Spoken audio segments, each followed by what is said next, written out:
Yun, annyeonghaseyo! Andito na po tayo ngayon sa Kimcheon University kung saan ang school na merong pinakamaraming foreign students na tinatanggap dito sa South Korea.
Napakadaming mga Pilipino ang gusto pong mag-aral dito sa South Korea pero hindi po nila alam kung paano.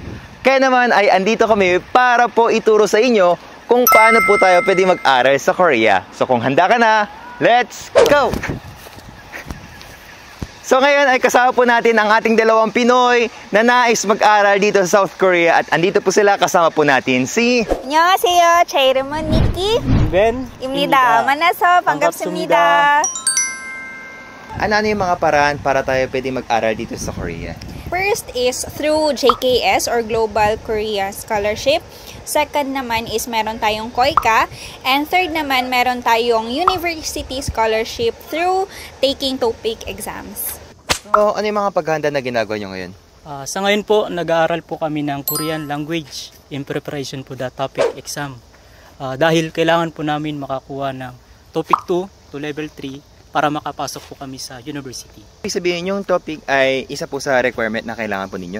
Yes po, isa po ito sa mga basic requirements kailangan para sa school admission and para na rin po makakuha kami ng mga scholarship opportunities.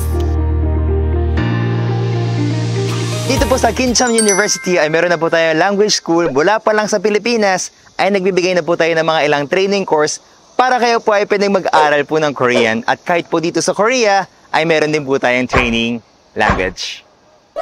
Sa school na ito ay mapapadali ang ating pagpunta sa Korea at ang pag-aaral dahil mula sa Philippines, sa application, sa visa, at hanggang sa tayo ay makarating dito po sa Korea ay tutulungan po tayo ng ating organization. At dahil ito po yung school na kauna-unahang nagkaroon po ng MOU with the IYF International Youth Fellowship, kaya po tayo ay pwede pong mabigyan ng mas maraming opportunity and benefits sa pag-aaral po sa Korea.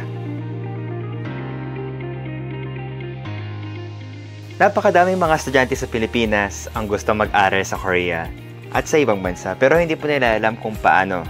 Kaya po andito po ang Kimcheon University para po tayo ay tulungan sa ating pangarap.